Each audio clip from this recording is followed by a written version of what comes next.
비 오는 날 아들이 내 졸업장을 비웃던 바로 그날 회사에서 그의 해고 소식이 전해졌다. 나는 17살 부산의 한 회계사로 손끝에 남은 졸업장 유리에 차가운 감촉과 사무실을 채운 커피 냄새가 유난히 선명했다. 이런 날 당신이라면 이 깨끗한 액자를 어떻게 지켜내겠습니까? 햇볕이 기울어드는 늦가을 오후, 오래된 사무실 벽에 걸린 졸업장이 빛을 머금고 있었다.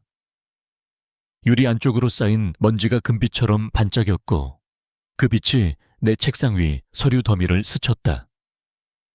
공기에는 비 냄새와 골목 끝에서 피어올리는 돼지갈비 연기가 섞여 있었다.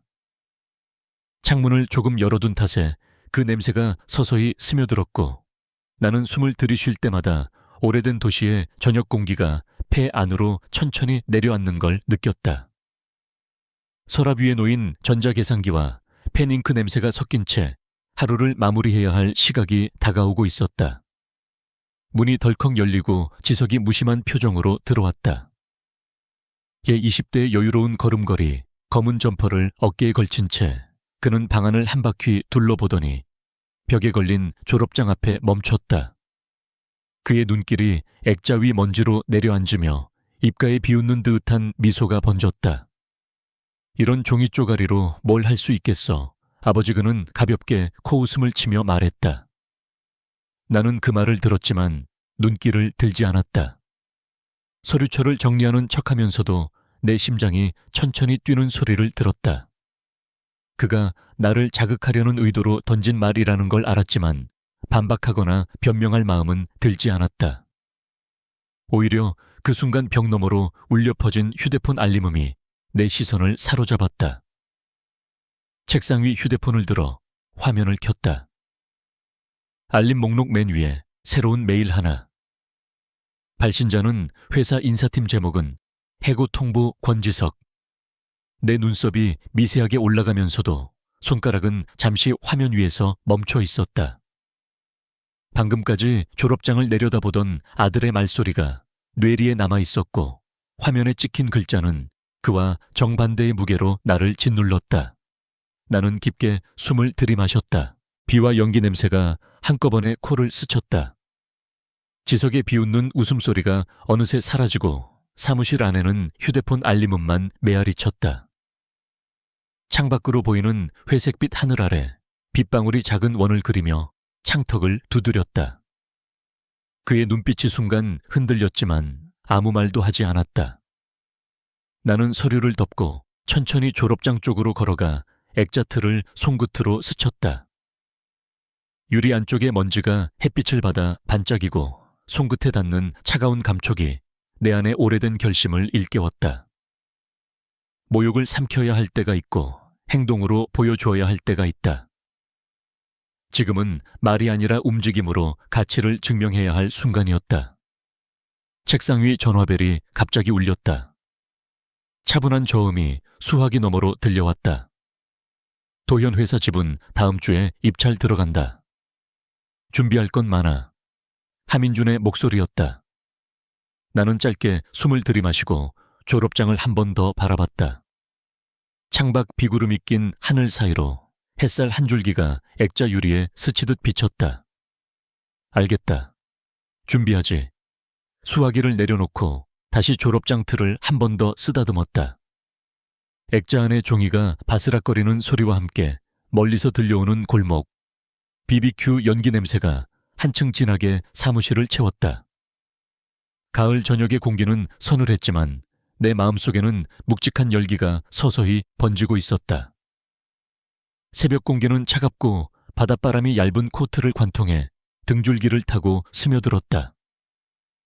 항구 쪽에서 불어오는 짠내와 함께 멀리서 넌사인의 깜박임이 어두운 골목을 간헐적으로 밝히고 있었다. 이 시간 부산의 거리는 숨을 죽인 듯 고요했지만 임시 사무실 안의 공기는 묘한 긴장감으로 무거웠다. 오래된 책상 위에는 서류 더미와 낡은 노트북, 그리고 작은 USB 여러 개가 줄지어 놓여 있었고 가방 한쪽에는 내 오래된 졸업장이 서류철 사이에 끼워져 있었다. 유리 없는 종이틀 속으로 비친 넌비치 졸업장의 옅은 얼룩을 드러냈다. 그 작은 흔적조차도 나를 멈칫하게 만들었지만 손끝으로 살짝 누른 뒤 나는 다시 화면으로 눈길을 옮겼다. 강보람이 조용히 문을 열고 들어왔다. 두툼한 패딩을 입은 채 말없이 USB 하나를 책상 위에 내려놓았다. 그의 눈빛은 무겁지만 확고했고 말 대신 눈빛으로 이걸 확인하라는 신호를 보냈다. 나는 고개를 끄덕이며 노트북에 USB를 꽂았다. 화면에 재생되는 CCTV 영상 속에서는 현 경영진이 새벽 사무실에서 봉투 가득한 문서를 갈기갈기 찢어버리고 있었다. 종이가 바스락거리는 소리, 작은 파쇄기의 기계음이 스피커를 타고 방 안으로 번졌다. 나는 무의식적으로 숨을 고르고 화면을 일시정지시켰다. 화면 속의 증거는 명백했다. 이 회사는 내가 조용히 지켜보던 이곳은 퇴직연금조차도 관리자의 손에서 사라지고 있었다. 내 심장은 빠르게 뛰었지만 표정은 여전히 침착해야 했다. 보람이 작은 목소리로 말했다. 이 정도면 충분할 겁니다. 하지만 서두르셔야 합니다. 나는 잠시 졸업장이 든 서류철을 쳐다보았다. 그 종이 한 장이 가진 무게보다 지금 내 앞에 놓인 증거와 결정이 훨씬 더 무겁게 느껴졌다. 잠시 후 책상 한쪽에서 은행 융자 계약서가 펼쳐졌다. 잉크 냄새가 짙게 풍겼고 각 페이지의 모서리에는 서류를 여러 번 넘긴 흔적이 묻어 있었다. 펜을 쥔 손가락이 미세하게 떨렸다.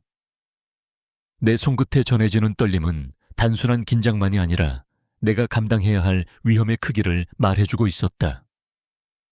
이 돈으로 회사 지분을 확보하지 않으면 수십 명의 노후가 무너진다.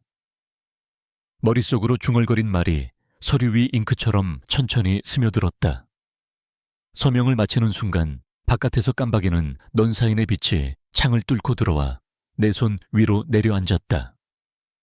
순간적으로 그 빛은 차갑게 느껴졌지만 동시에 어떤 결심을 더욱 단단히 붙들어주는 듯했다.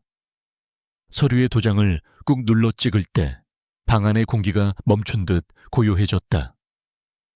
노트북 화면을 다시 켜자 예약 발송된 이메일 창이 떠 있었다. 제목에는 짧고 간결하게 적혀 있었다. 월요일 9000 변호사에게 자료 전달, 커서를 움직여 발송 예약을 확인하고 창을 닫았다.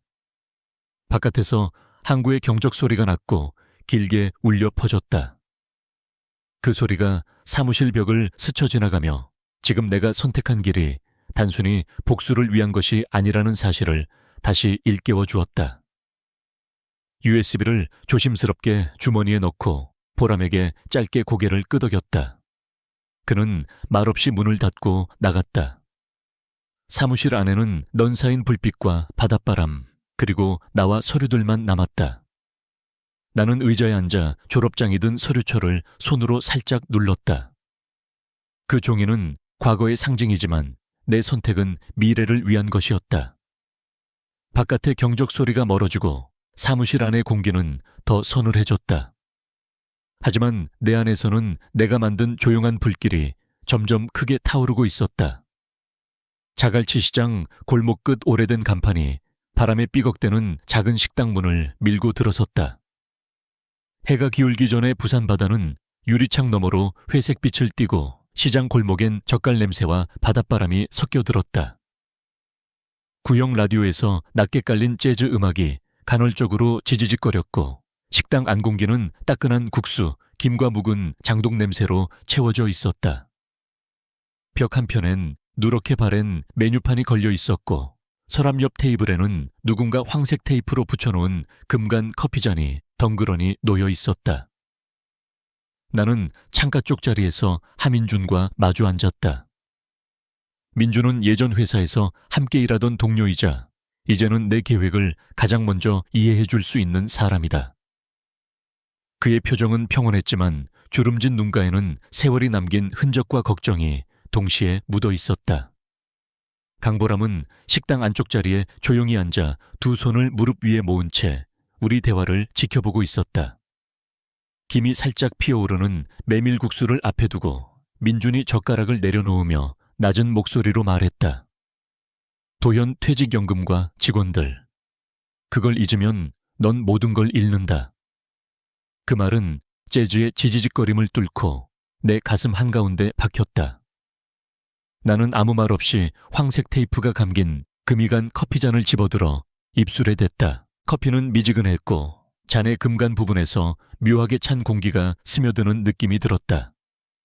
한 모금 삼킨 뒤 잔을 조심스럽게 내려놓으며 길게 숨을 내쉬었다. 복수는 쉽지. 하지만 민준이 말을 이었다. 그걸로 네가 얻는 게 뭔지 잘 생각해라. 지석을 벌주려다 네 손으로 네 삶과 이 회사까지 무너뜨리면 아무것도 안 남는다. 나는 시선을 창밖으로 돌렸다. 회색빛 바다 위로 갈매기 한 무리가 스치듯 지나가고 멀리 항구의 크레인이 움직이며 쇳소리를 냈다. 손끝이 저절로 서류 가방으로 향했고 그 안에는 어젯밤 새벽까지 모은 증거 자료와 함께 낡은 졸업장이 끼워져 있었다. 그 종이 한 장이 내게 상처였던 동시에 지금은 내가 무너뜨리려는 이들에게 던질 수 있는 무기처럼 느껴졌다.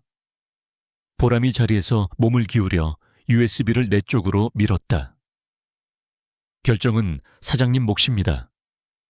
그의 목소리는 낮았지만 그 안에는 묘한 무게가 실려 있었다. 나는 USB를 집어들고 가볍게 주머니에 넣었다. 테이블 위 커피잔의 테이프가 반짝이며 빛을 받아 마치 그 잔도 나처럼 깨져 있으면서도 어딘가 버텨내고 있는 듯 보였다.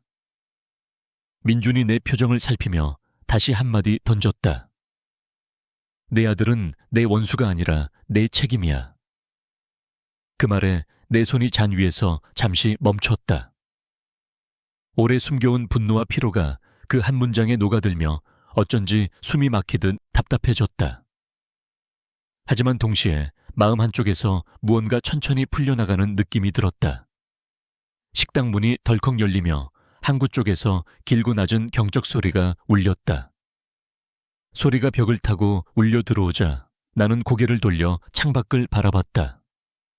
바닷바람이 살짝 들이치며 국수김을 흩트리고 라디오의 지지직거림이 잠시 끊겼다. 그 순간 내가 가야 할 길이 아직 정리되지 않았지만 분명히 알 수 있었다. 행동으로 보여줄 시간은 다가오고 있었고 그 길은 복수만으로는 채울 수 없다는 것을. 라디오에서 오래된 트로트가 잔잔하게 흘러나오고 있었다. 빗방울이 지붕을 두드리는 소리가 배경처럼 깔리며 희미한 거실 조명이 빛의 원을 그렸다. 나는 소파에 앉아 손가락으로 소파 팔걸이를 천천히 두드리며 숨을 고르고 있었다. 지석은 거실 한가운데 서서 주먹을 꽉 쥔 채 숨소리를 거칠게 몰아쉬고 있었다. 그의 이마에 맺힌 땀방울이 조명의 빛을 받아 반짝였다.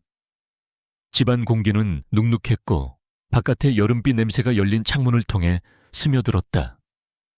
아버지 때문에 내 인생이 이렇게 됐어. 지석의 목소리가 거실을 울렸다. 그의 말끝이 날카롭게 갈라지며 벽을 스쳤다. 나는 눈을 들어 그를 바라봤다. 눈빛 속엔 분노와 당혹 그리고 알 수 없는 두려움이 뒤섞여 있었다. 하지만 내 안에는 놀라움도 반박할 말도 없었다.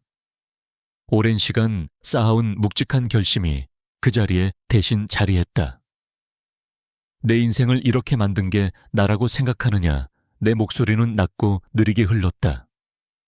말끝이 부드러웠지만 공기 중에 묘한 긴장이 감돌았다. 지석은 대답 대신 한 발짝 앞으로 다가왔다. 그의 눈동자가 떨리고 있었다. 그 순간 거실 벽에 걸려있던 졸업장이 흔들리더니 툭 떨어졌다.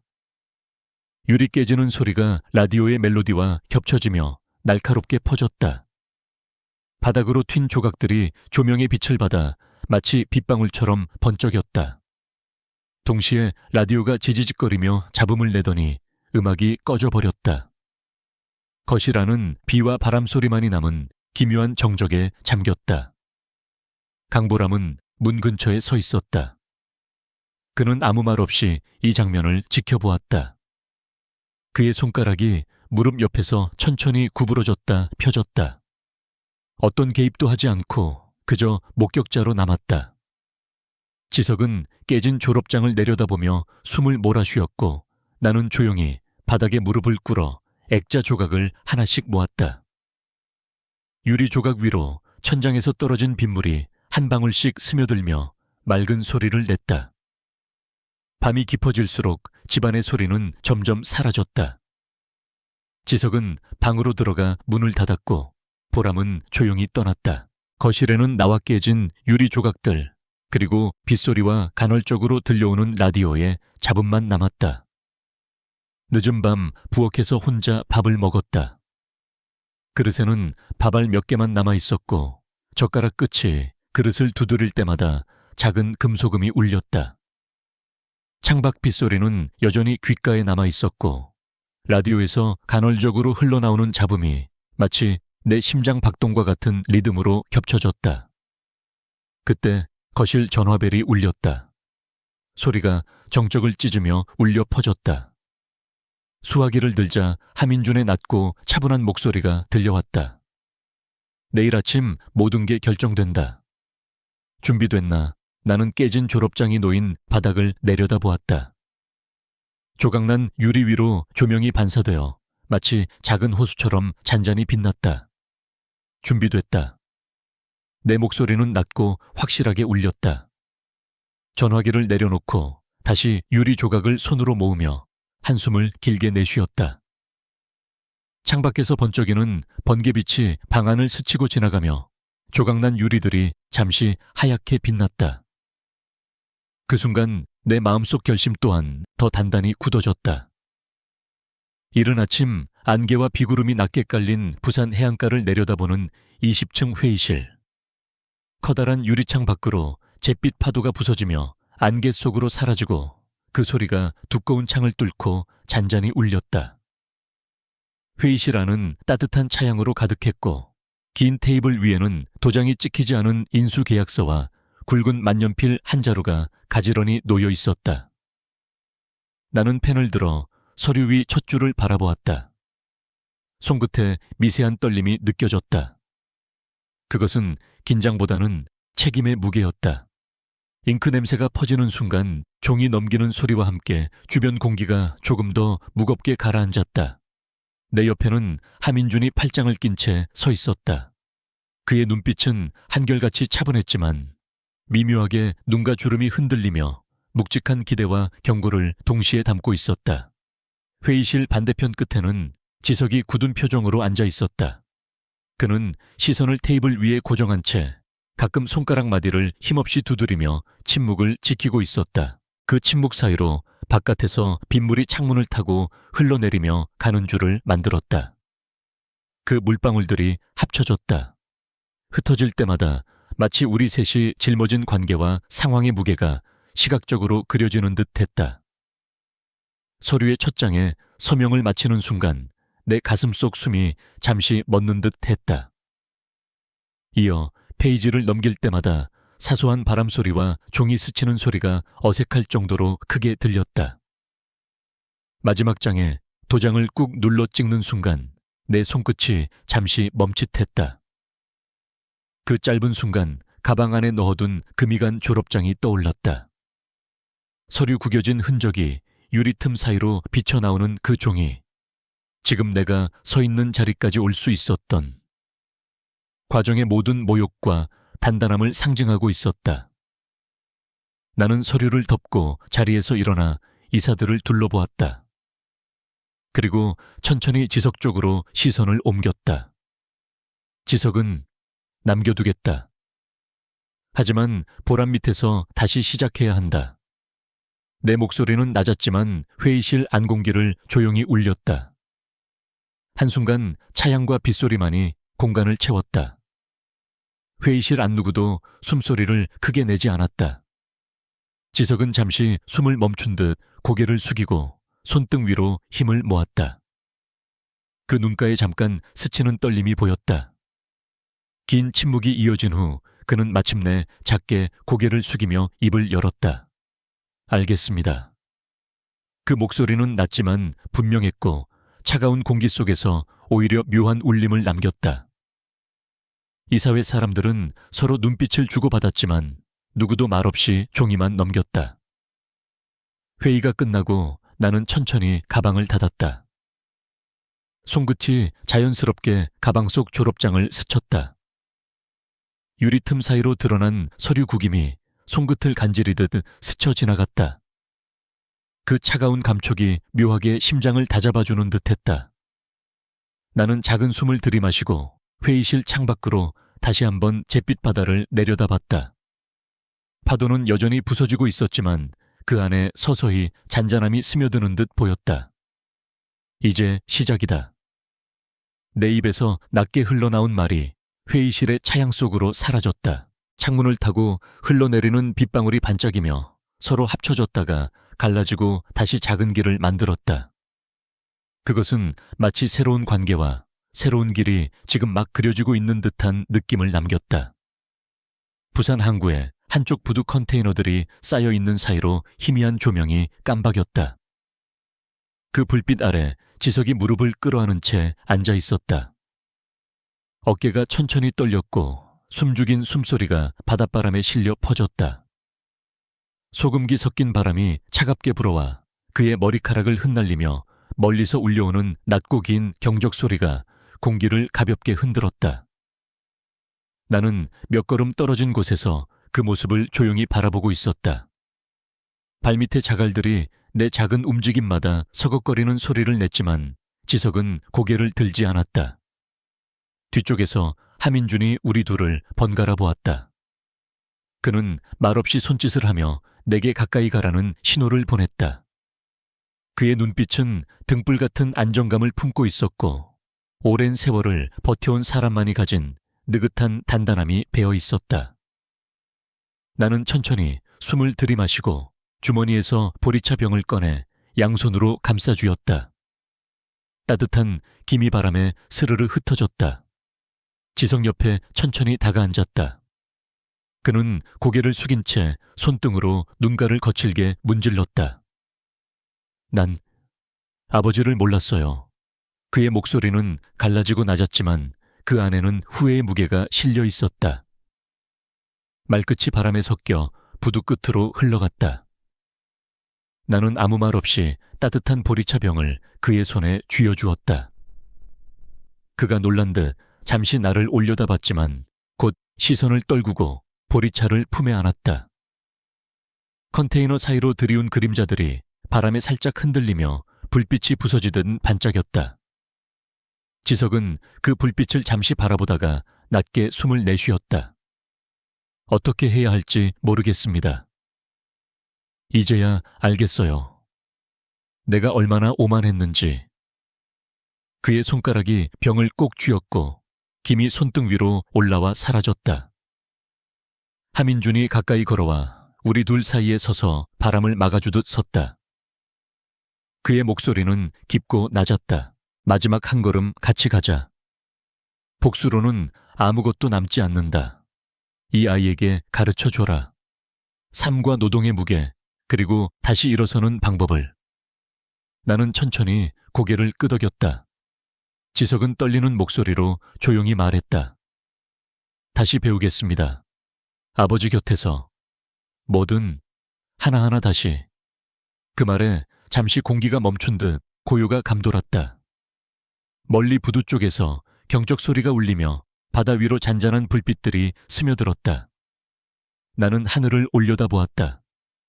흐린 밤하늘 사이로 구름이 잠시 걷히며 별빛이 희미하게 스쳤다. 소금기 섞인 바람이 얼굴을 스치고 부두 끝에서 희미한 불빛이 우리 셋을 감싸듯 번졌다. 그 순간 긴 시간 동안 얽힌 상처와 오해가 조금씩 풀려나가는 듯 숨이 깊게 들이마셔졌다. 푸른 바다가 내려다 보이는 부산 신도심의 고층 빌딩, 새로 꾸며진 사무실 벽 한가운데에 내 오래된 졸업장이 걸려 있었다. 유리와 나무틀이 모두 새로 교체되어 빛을 받은 유리 표면이 부드럽게 반짝였다. 창문으로 스며드는 아침 햇살이 졸업장 유리 위에서 반사되어 벽을 타고 퍼졌다. 바람이 살짝 스며들어와 피아노 선율이 흐르는 라디오 소리와 어우러졌다. 방 안의 공기는 잔잔했지만 이 공간이 상징하는 변화는 결코 작지 않았다. 지석이 졸업장 앞에서 한참을 서 있었다. 그의 손끝이 유리 표면을 천천히 문지르며 나무 틀의 세결을 따라가듯 움직였다. 그는 예전처럼 조급하거나 거만하지 않았다. 마치 무언가를 오래도록 되새기듯 유리 너머로 보이는 종이의 글자 하나하나를 눈에 담고 있었다. 졸업장은 더 이상 조롱거리도 상처의 상징도 아니었다.